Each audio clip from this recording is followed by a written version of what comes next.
Hello guys, एक बार फिर आपका हमारे चैनल पर स्वागत है। अगर आपको हमारी कहानी पसंद आई तो हमारे चैनल को सब्सक्राइब करना, लाइक करना और अपने दोस्तों में शेयर करना। आज की हमारी कहानी का शीर्षक है दान का औचित्य। मैं एक नए शीर्षक के साथ उपस्थित हूँ। यह एक बहुत बड़ी प्रसिद्ध संत की कहानी है जिन्होंने समाज कल्याण के लिए एक मिशन शुरू किया था और अपने सभी शिष्यों को उस मिशन में लगा दिया था।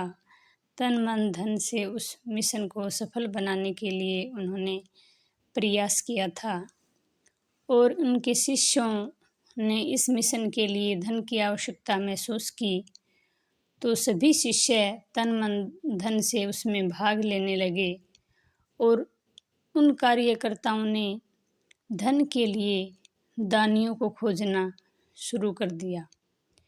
एक दिन साधु का एक शिष्य आगरा पहुंचा, जहां पर उसे एक दानवीर सेठ के बारे में जानकारी मिली। तो यह जानकर वह शिष्य बहुत खुश हुआ। उसने सोचा कि इन्हें गुरुजी से मिलवाना उचित होगा। हो सकता है यह दानवीर हमारे समाज कल्याण के मिशन में सहयोग कर सकता है और उस कार्य में दान दे दे। ऐसा सोचकर वह शिष्य उस दानवीर को अपने गुरुजी के पास लेकर उपस्थित हुआ। सेठ खुशी खुशी से गुरुजी से मिलने चले गए और गुरुजी से मिलकर सेठ जी ने कहा कि मैं आपके मिशन में शामिल होना चाहता हूँ, लेकिन मेरी एक शर्त है जो आपको स्वीकार करनी होगी। मैं आपके इस समाज कल्याण में अपना योगदान देना चाहता हूँ, लेकिन और उस योगदान के मैं भवन निर्माण में योगदान देना चाहता हूँ, पर मेरी एक मंशा या इच्छा है जो आपको स्वीकार करनी पड़ेगी कि मैं जितने भी कमरों का निर्माण करूँगा, उन कमरों के आगे अपने परिवार के किसी भी सदस्य का नाम लिखवाना चाहता हूँ और नाम लिखवाने वाले सदस्यों के नामों की लिस्ट मेरे पास है और ये रही आपके सामने दान की राशि। तो सेठ ने दान की राशि और पारिवारिक सदस्यों के नामों की लिस्ट साधु को दे दी, लेकिन साधु इस बात से बहुत क्रोधित हो गया और उसने अपने शिष्य को ललकारा कि अरे मूर्ख, तू कैसे आदमी को अपने साथ लेकर आया है। मुझे ऐसे दानवीर की ज़रूरत नहीं है। और उस सेठ को उसका दान और वो नामों की लिस्ट वापस कर देते हैं। सेठ को भी हैरानी हुई क्योंकि उसे आज तक ऐसा साधु नहीं मिला था। उसने अपने गुरुजी ने अपने शिष्य को कहा कि तुम ऐसे व्यक्ति को क्यों साथ लेकर आए हो। ये तो अपनों के नाम का एक कब्रिस्तान बनाना चाहते हैं।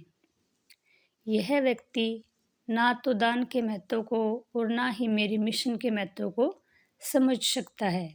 मुझे ऐसे दानवीर की ज़रूरत नहीं है।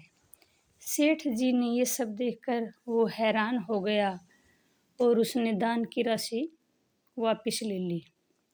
लेकिन इस घटना के बाद सेठ के व्यवहार में बहुत परिवर्तन आया और उसने चिंतन मनन किया और कुछ दिनों के बाद उसे समझ में आ गया कि मेरी गलती कहाँ है।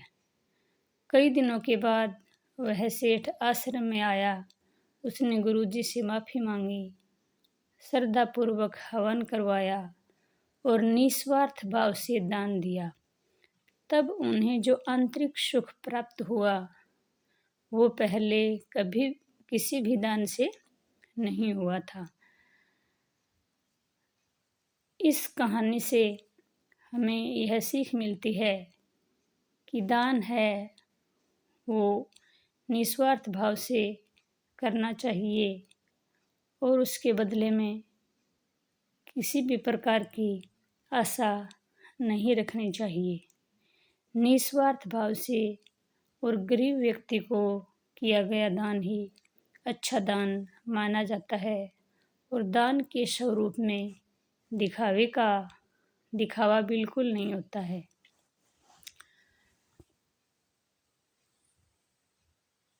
निस्वार्थ भाव के दान से ही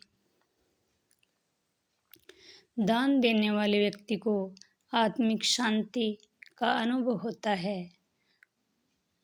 इस प्रकार हमें किसी भी व्यक्ति को दान देते समय दिखावे का बिल्कुल भी ख्याल नहीं रखना चाहिए और प्रत्युत्तर की आशा भी नहीं करनी चाहिए।